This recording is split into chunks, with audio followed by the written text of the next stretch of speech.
I've come to think of clarity as the mother skill in leadership, the skill that makes all others come alive. So you may be wondering, why did we start this year's study of human leadership with a focus on vulnerability? For two reasons. By my lights, vulnerability is the better starting point because it requires a leader to examine herself first. The awareness that follows enables clarity. If I'm truly honest with myself and others about my abilities and intentions, it clears away the clutter of ego, defensiveness, and hidden agendas. And in this clear space, clarity can develop and do its best. The second reason, we are turning our attention this month from the essential leadership function to demonstrate care with vulnerability, empathy, and good humor to what skills are needed to provide support. We're moving from highly relational skills to ones that are more practical. And clarity is to support what vulnerability is to care, the necessary starting point. Without clarity, the other support skills will flounder. For those who like to read ahead, those are creating accountability and delivering feedback. Providing support is a leadership responsibility that brings work performance into the mix. So floundering leaders are a no-go here. We begin with demonstrating care because healthy relationships at work are the price of entry. Now we need to expand our view to include what makes it possible for the employees we care for to be successful. They need support from a leader.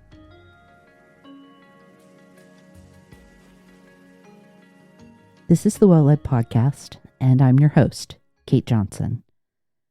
One of the reasons I delight in and like to start with the word's etymology is that it often gives me a new way to visualize what the word means and what the action or object being named can do for us.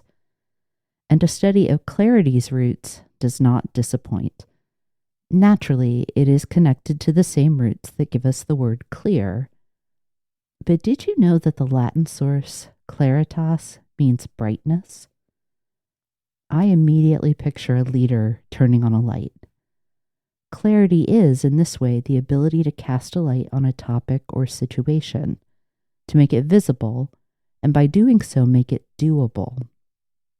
I go on to picture a lamp with 3 panes, or facets. Now, this is obviously not a modern electrical lamp, but stay with me. Each facet is dedicated to illuminating an important leadership consideration: purpose, communication, and relationships.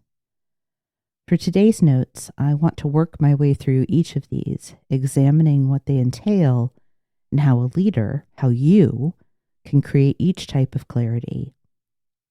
Along the way, I hope to also shed some light on why these are important for leading well and providing support.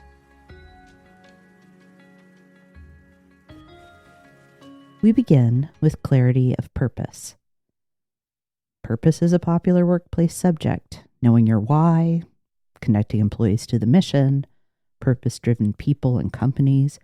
We love to talk about purpose. Why do you think that is?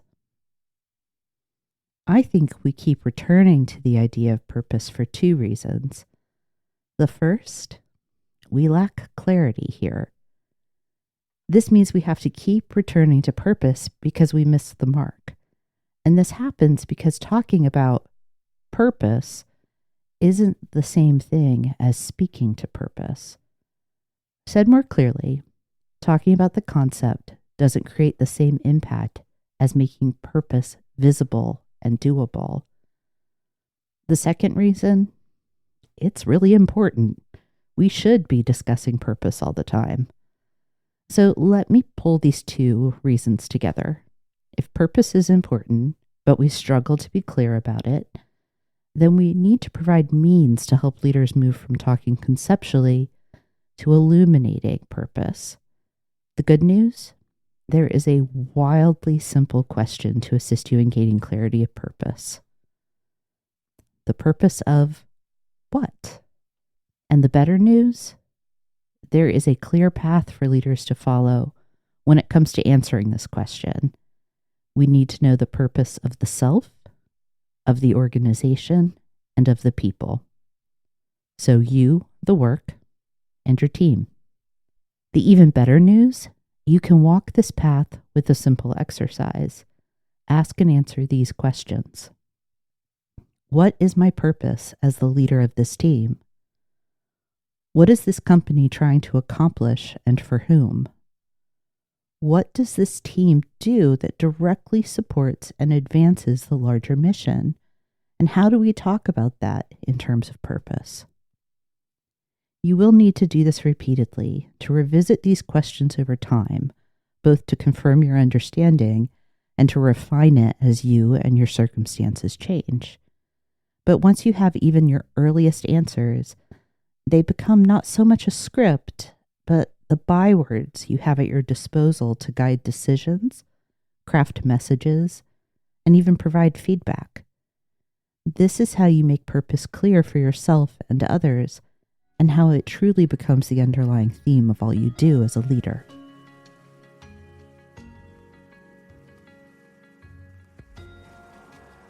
Clarity of communication involves two considerations. I think of these as two expressions of consistency. The first, internal consistency. This is communication that is aligned with your purpose, values, actions, and what you've communicated in the past.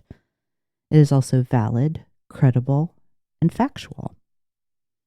The second is experienced consistency, or how people experience your communication. And we want people to experience it as straightforward, reliable, comprehensible, and trustworthy. We know that communication is a critical leadership skill and responsibility that impacts change, productivity, and engagement.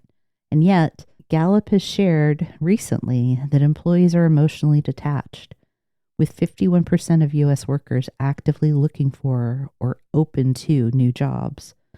And in a recent study, they asked thousands of employees for the response to the question, what's missing from your current work experience that would make you feel more connected to your employer? Their analysis uncovered 4 themes affecting engagement: organizational culture, leadership transparency, resource investment, and performance management.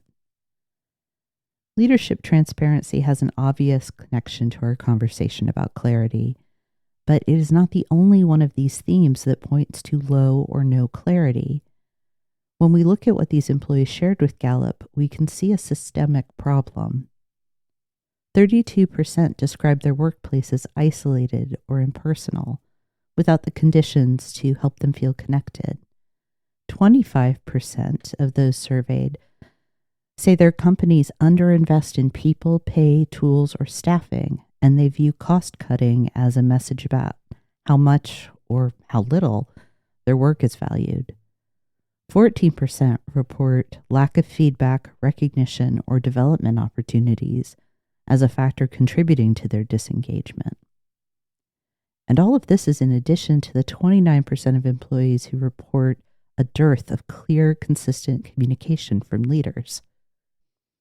Each of these themes represents a workforce need, and these needs can be addressed, at least in part, by clarity in communication. Again, transparency is implicit here, and when we understand that leadership clarity encompasses clear communication about what we're trying to accomplish and exactly why those are the priorities, we can start to see how to influence these themes for the better. We're going to talk about connectedness in just a moment, so let me defer on the matter of organizational culture for now. But resource investment and performance management are topics that leaders should and must communicate without ceasing. Understand that your communication may not always share information that your employees like. Resource investment is certainly an area where this will be the case at times. But withholding or delaying communication is not an option. And by sharing clear, consistent messages about when, what, and why certain resource decisions are being made, well, by doing that, you're supporting your people. And few things directly support employees more than communication about performance expectations, formative feedback, and meaningful recognition. Each of these depends on clarity. Our last facet is clarity of relationships. This includes clear boundaries, connections, and channels. Having relationship boundaries means drawing clear and appropriate lines in interpersonal matters. This can include when you are available to your team, as well as when they can be reasonably available to you. It addresses the bounds you set on your own vulnerability and your empathy. And, like all of our conversations about demonstrating care, you have to consider both sides of the relationship. What are your boundaries and what are your employees'? You can begin delineating boundaries with the question, how do I relate to others as a leader? Leaders also create clarity of relationships when they seek to understand connections. There is a soft echo of team purpose here. How is the team connected to the larger mission? Beyond that, you will also want to survey the environment to identify how you and your team interact with and support the rest of the organization, and to seek opportunities for new connections. To do this, ask yourself, what is our role in relation to the larger system?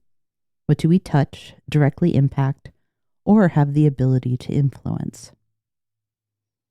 Finally, getting clear about channels means you educate yourself and your team about how to work within the organization, knowing the right people to contact, the relevant policies or standard procedures to efficiently get work done. You can think about this as organizational acumen or industry or professional knowledge. You work with your team to answer the question, how do we get things done here or within this specific field? Relationship clarity, understanding boundaries, connections, and channels, and involving your employees in the process lets you address employees' concerns about being isolated. And, like purpose and communication, when you have clarity in your relationships, you support your team with the conditions to help them feel connected. Clarity is the beginning of the practical support your employees need to be successful. It creates trust and understanding. It minimizes confusion and uncertainty. It increases efficiency and capacity.